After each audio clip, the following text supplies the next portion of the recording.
Hey guys, what if someone told you that life is a dance between death and rebirth? And what if someone told you that there's a roadmap to navigate this mystical terrain and there's a key to unlocking your fullest potential in this lifetime?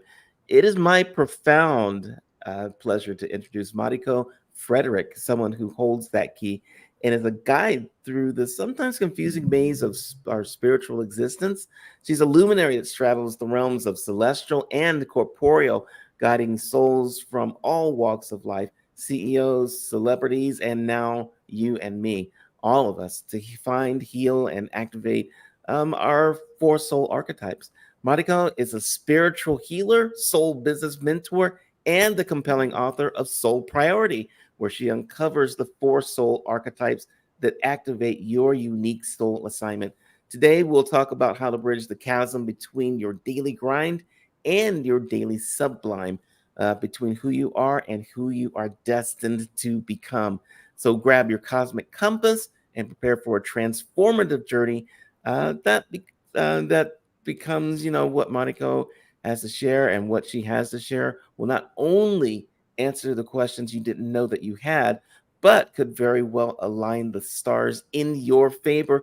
I am ready to hear about this, do things about this, and learn about this. Here we go.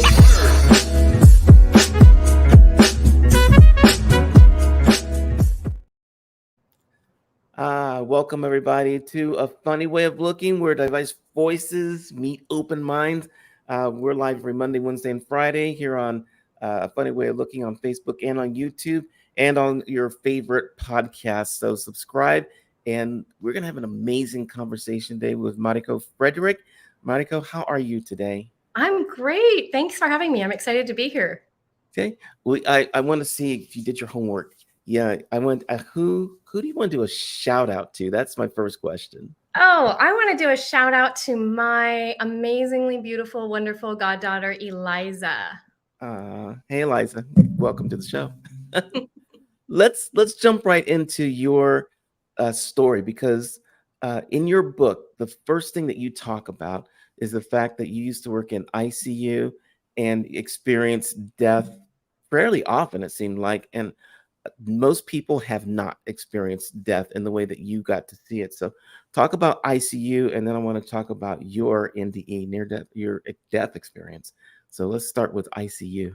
Yeah, so I started working in ICU when I was only 19, and I was working as basically like what would be a trauma tech in a trauma intensive care unit.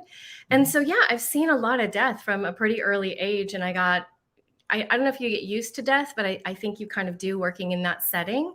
And so for me, death was always very, um, like you saw it coming. It's something that you fight, you have to fight for life. You can't just let somebody die, right? Or if you do, it's because they're on hospice and, you're maybe they're end of life care, maybe they're older. So for me, it was either you're young and you're fighting for life and like a whole team around that person is helping them, not die, or you're being let go gently because it's your time. And so that was my only experience in death. And mostly it was a fight for life. That is absolutely fascinating. We could do a whole show on that. I am positive. But from there, in your book, you went on and you described how you actually died. So talk about that, because that's fascinating too, because you're here right now. I am, yeah. So I didn't stay dead, did I? No, no. It's so funny because people call it a near-death experience, and I'm like, you're not near anything. If it's not your time, it's not your time. So they don't let you die. So I always feel like that's a funny name because I didn't really get near. I don't know. I wasn't really near death because they sent you back, and I'm totally alive. But Hmm. yeah, so that happened when I was about 29, and it was completely unexpected, And when it happened, the funny thing is, there was never a point in my experience where I thought, "Oh, I'm dying." Like I knew it, and I knew that when I chose to take my last breath and exhale and not do it again, not try to breathe because it was so hard, I knew technically I was dying. But then on the other hand, like I never felt so alive.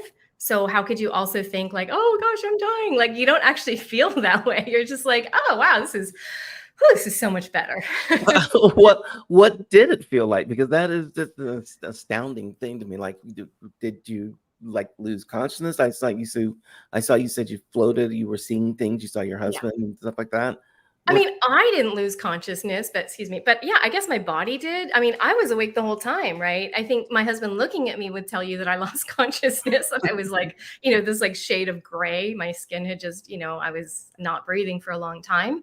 But I didn't feel that way. So my experience, being the one dying was so different than watching somebody die because it looks so sad, right? If Yeah. somebody's dying. And my experience was like, oh my gosh, this is amazing.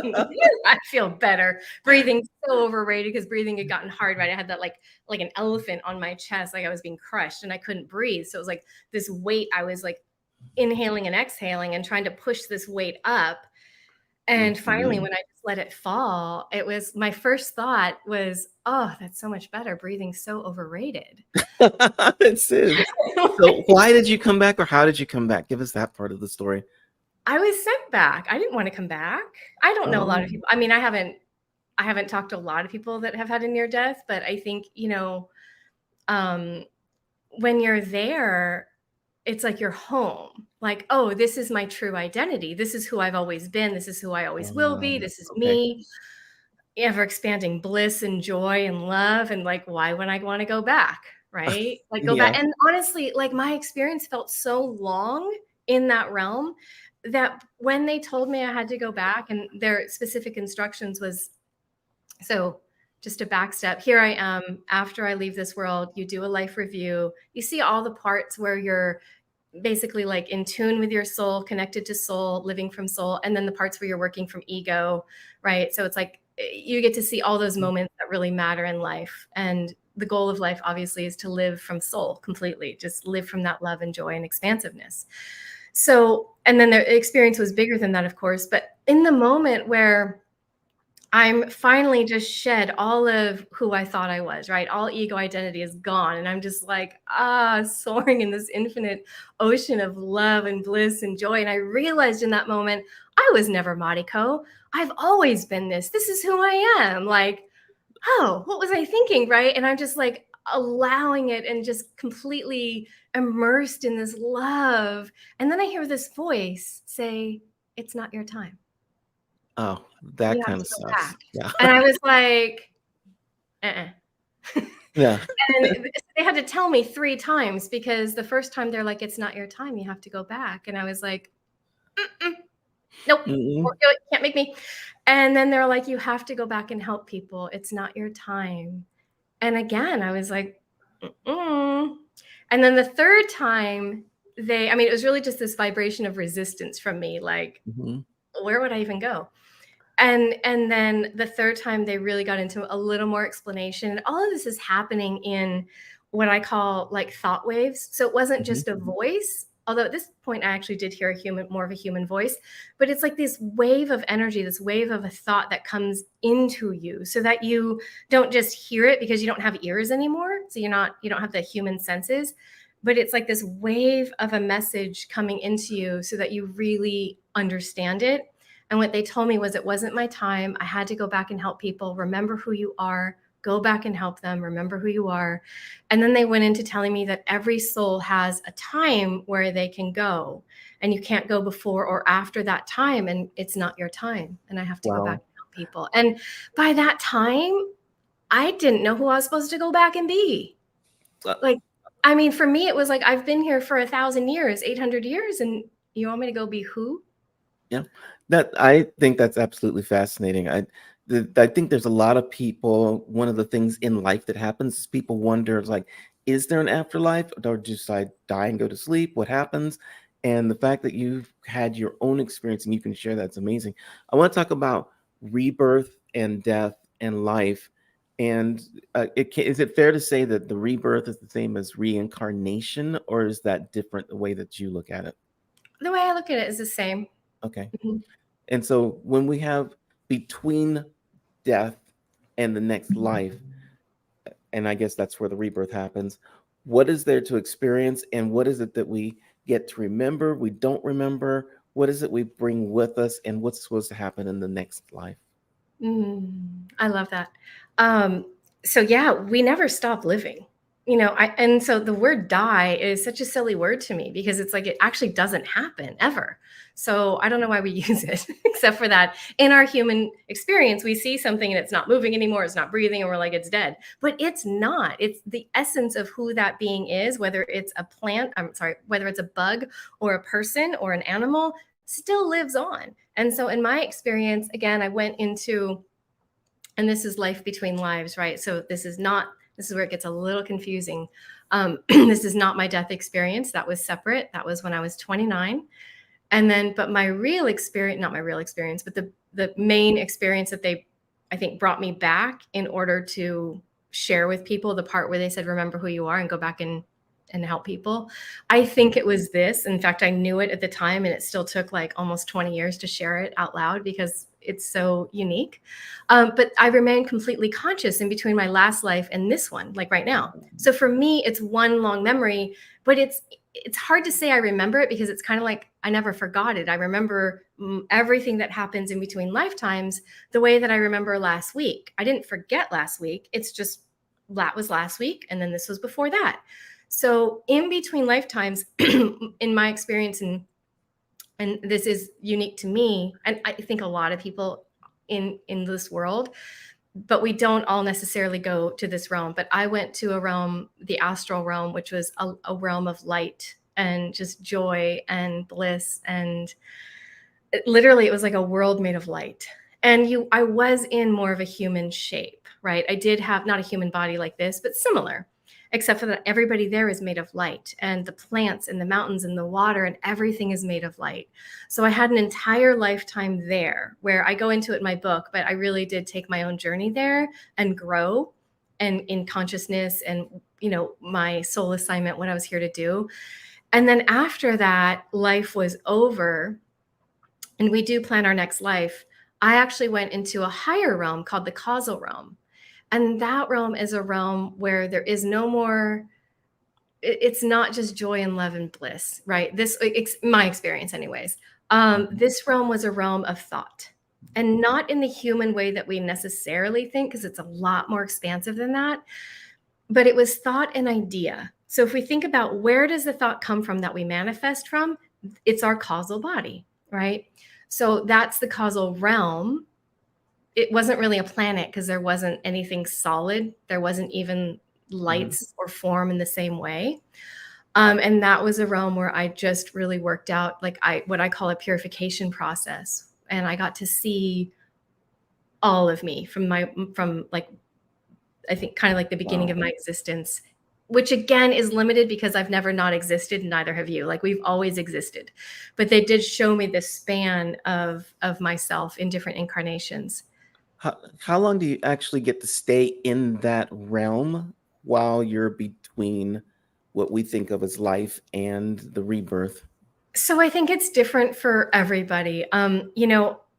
I think I've read in some holy texts that maybe it could be like 500 to 1,000 years in between incarnations. I don't know. I think for me, because I remember my last time, I would definitely say that's true because of my memory of the time that I was in was not modern. It was very much like, stone buildings and dirt paths and the guy with the cart, the vegetable cart, and very 500,000 years ago. But to me, I felt as modern as anybody would standing in like a skyrise apartment in Manhattan. I felt that modern. But I look back on the memory and I'm like, yeah, it was a long time ago. But Yeah, no, other souls in the astral realm were so ancient, and they were like living there full time almost and doing bigger work than I was. So hard to say. I got you. So before we get into the archetypes, I have to ask you, why do we have to keep coming back here? I mean, we've got these other lives that we've lived. We've got the astral plane that we can be on. We've got all of this stuff.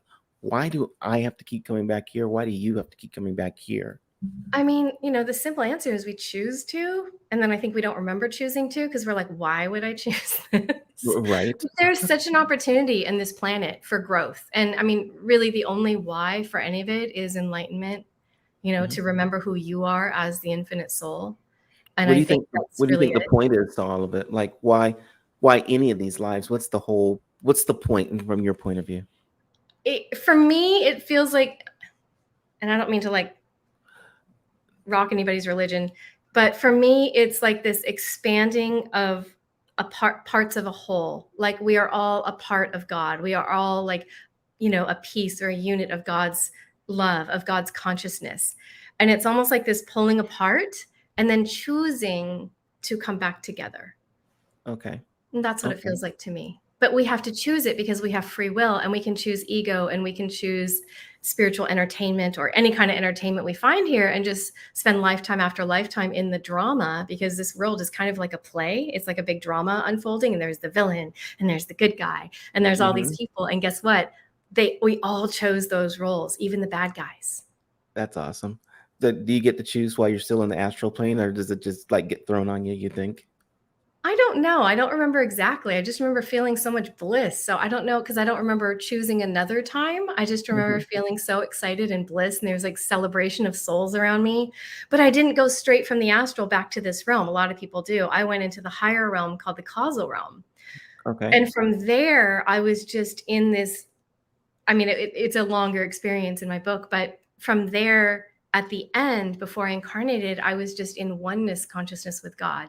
There was no one else. It was just ever expanding love and bliss And everywhere. And then all of a sudden, I remember feeling like so much love. And then I was like, oh, there's so much love and it's in my heart. And then I realized I have a heart. And I was like, oh, I'm back. I have a body. there we go. Yeah, I kind of want to go back where I was, but you're here now. So, well, now you are here, and you've got this awesome book, your soul priority book, and you have 4 archetypes that you talk about. Um, Tell us about the archetypes and why. Why do you think? Why are there 4? What do we have to do? Do we need to open them all up? Do we need to be just one? Tell us about the archetypes. That's what I want to know now. Yeah, so this came about during my actual near-death experience in this lifetime, right? So when I was like 29, this is where the archetypes types came from. And the funny thing is, it took years to know what on earth they gave me. So there was a moment in my experience where we got, I mean, everything's quiet, but everything got extra quiet. And it felt like these souls were kind of like uploading me, downloading me, whatever you want to call it, with information that I would need. And I remember just this very serious, sacred moment with them. And when I woke back up, when they put me back in my body, Hmm. I've always carried with me this, what I felt like was a soul assignment. I always carried with me this knowledge, but it was literally like somebody handed me a box and it was locked and I couldn't open it. And it was only, I mean, it really was not that far, maybe a year or two before my book launch. So maybe we're looking at 3 years ago or so, Hmm. that the rest of that opened up and I understood what was in the box. And it was the 4 soul archetypes. Wow. So I understood it. Like it took 10 minutes and to just write everything down. It only took that long because it took a while to write it all. But it was like it was always there. And I remember it was a morning in August, and it was like, oh gosh, there it is. Write it down really quick. And then I still needed more information about it. It was like it wasn't quite complete. So you'd ask me at one point, how long did it take to write my book? And I was like, well, Hmm. 6 weeks, but also 10 years, because the first part of my story of my near death and life between lives, that just took 6 weeks, because that's just, I already knew that part. And then the Right. other part, the second half, or the second part 2 of the book, it took a while to get all the downloads. So that was where I got them. And it took a while to even name, right? Because there's Mhm. no language. It's not like they're like sending me back with, a book deal and a website and all that. It's just this like inner knowing in your soul, and you've got to unpack it and then translate it to human words. So So, it's a little harder, but yeah, that's where the archetypes came from. okay, what are the 4 archetypes? I want people to understand those, and um, tell us what we need to do once we understand that we are 1 or 2 or 3 or all 4 of those archetypes. What is it that we need to do? So you're all 4 of them. And I Mhm. think the cool thing about these archetypes and what they gave me is it's a way to live from your soul every day. And even more than that, it's a way to work from your soul. Because I Uh, think a lot of people are in jobs and careers where they just feel like they're not aligned with their soul all day long. Like they have this soul sucking job. And then on Sunday, they go to church, or Wednesday night yoga, or whatever it is they do to tune into their soul.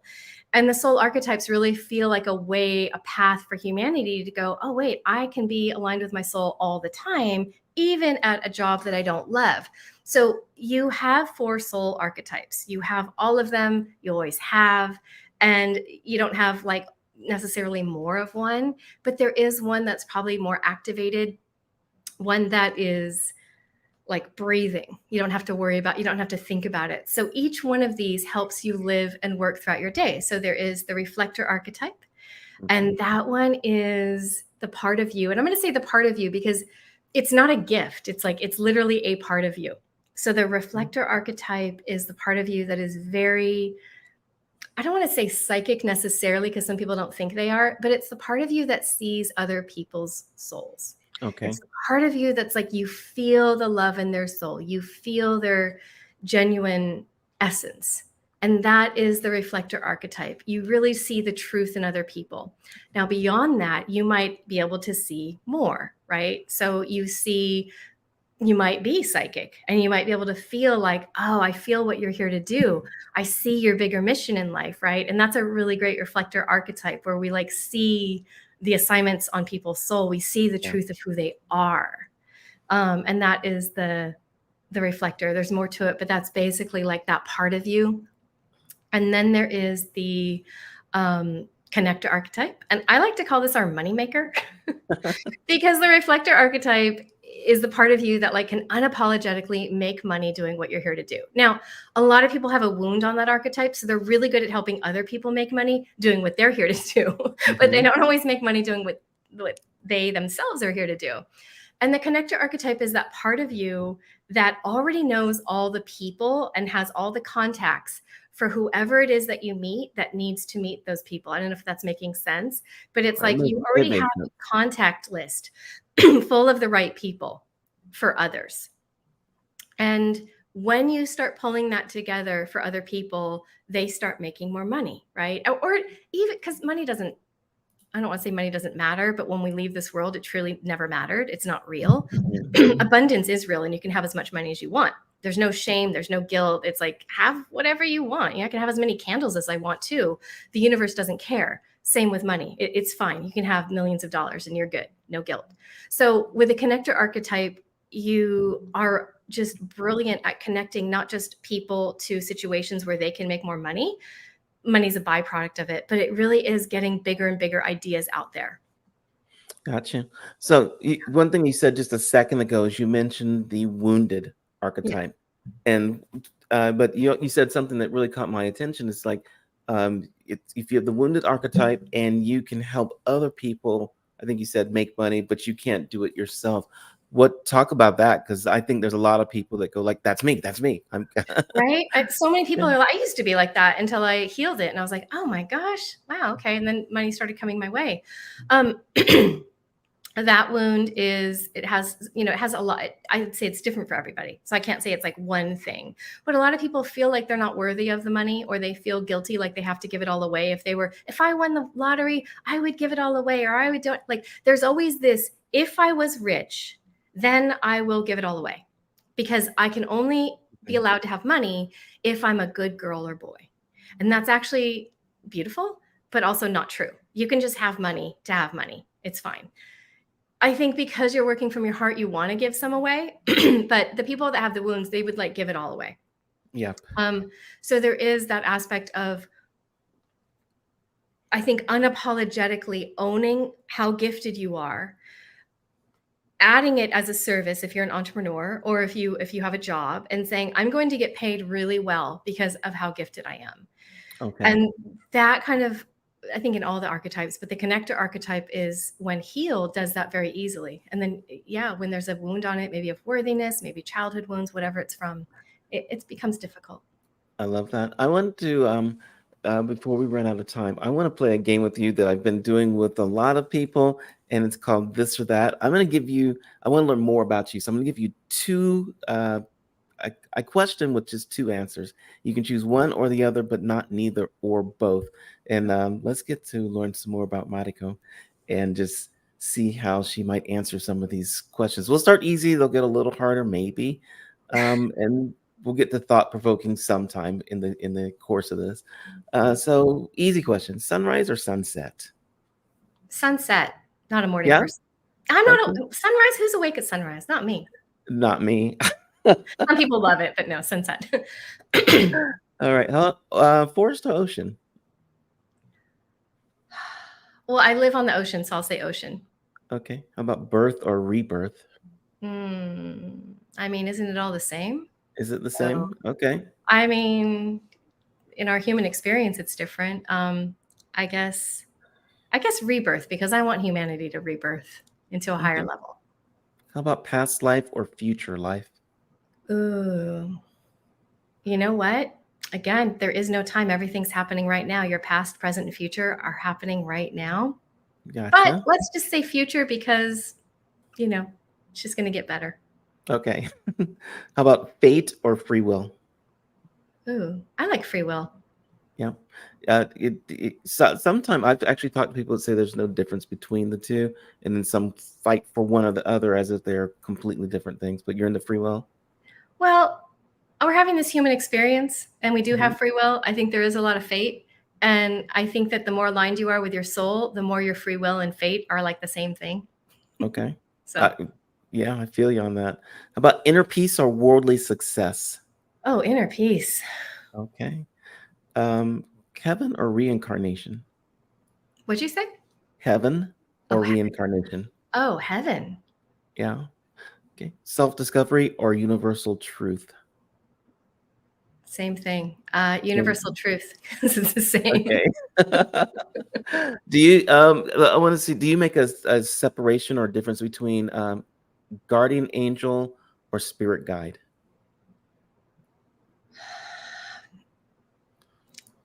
Not really. I'd say some people, uh, I call a lot of them spirit guides. Mhm. Some of them are very angelic that I see. Not everybody incarnated from this realm. There's people from higher realms here.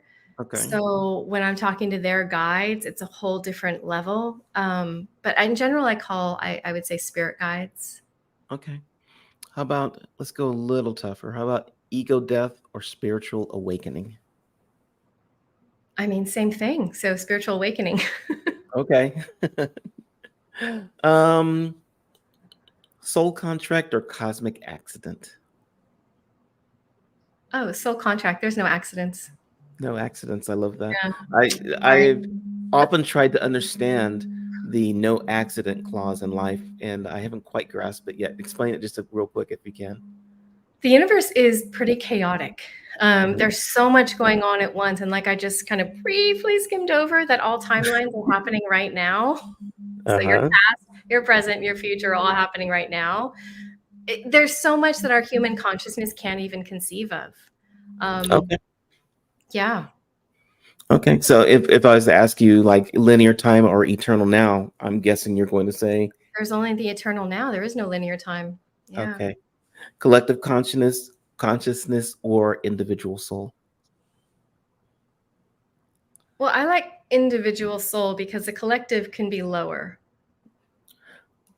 Explain that. What do you mean? Well, the collective consciousness for this planet, for Earth, is like a C average. We're not Okay. like this high vibe and soul like realm right here. We're just C average. There's a lot of people from the higher realms, and there's some folks that came up from the lower realms trying to make their way up. But in general, I was shown that this realm, this Earth, is a C average. So I would not want to be a C average in the collective consciousness. I would Okay. rather be individual and choose to move into the highest level of consciousness that I can. Okay. I think that's fair, and I want to be an A student too. Yeah. Okay. I just want to see how you answer this one. I'm not gonna. There's no presuppositions or anything, but wounded archetype or activated archetype. Well, I like activated because even if you're wounded and you have an act and you're activated in it, you're going to be working and then the wound can just go. So, yeah, Okay. step into your power. Okay. How about mystical experience or scientific explanation? I mean, I'm such a nerd. Like, both sound amazing, but I know I'm not allowed that. So, let's Yeah. go with mystical because so much of the stuff that happens in this realm, they're actually like that we don't see. There's not even language for. Okay. There's no human sounds for some of the stuff. Like we can't create a word for it. So let's go with mystical. Okay. I like that. How about predestined soulmate or choice-based companions? Well, I married my soulmate, so I'll go with soulmate. Okay. And I got one more for you. How about universal love or personal love? Oh, universal. Yeah. Because it's the same thing again. I love these questions. Which one do we have on our C minus planet that we're living on right now? Which one what? On our C minus planet that we're on right now, which one are we experiencing or moving toward right now, you think? Which one? Sorry, of what? Universal love or personal? Oh gosh, I think people are working. I mean, honestly, I think they're working toward personal love. I think a lot of people are just working on loving themselves. But then once that happens, you start to expand into other, right? But I think Okay. that we're having these individual experiences, and as you start to heal and release some of the otherness, the hate, all the bigotry and things that are happening, you can expand into a universal love. So I think that's what's happening. So, and we're not C minus, we're just C. Just We're a not that bad. total C. We're not C minus yet. That's Okay, what I good. was shown anyway. Yeah. Oh, Mariko, I want people to stay in touch with you for sure. And they can do that in a variety of ways. You've got your website, soulpriority.com. And they can find you on Facebook. And from there, they can find your Facebook group if they look for Mariko. And for everyone that's listening, as opposed to reading on the screen, it's Mariko, Mariko dot Frederick, Frederick. So check that out. You're also on Instagram at Mariko Frederick, one word. And you are amazing. I just love what you're doing. Thank you. This was so much fun. Thanks for having me. We're going to keep doing some of these things. And in the future, for everyone who wants to check out a funny way of looking, join our new newsletter. Mariko's going to be in the newsletter. We're going to talk about her, have her republication of this transcript. And if you missed it, you want to read it, take notes, it'll be there for you in probably a couple of weeks. And thank you so much for being on the show. This has been so fun for me. And I'm going to keep reading your book and figure out the rest of what's happening. Thank you. Yeah, enjoy it. This has been so much fun. Thanks for having me. Thank you. And everybody else, we'll see you next show.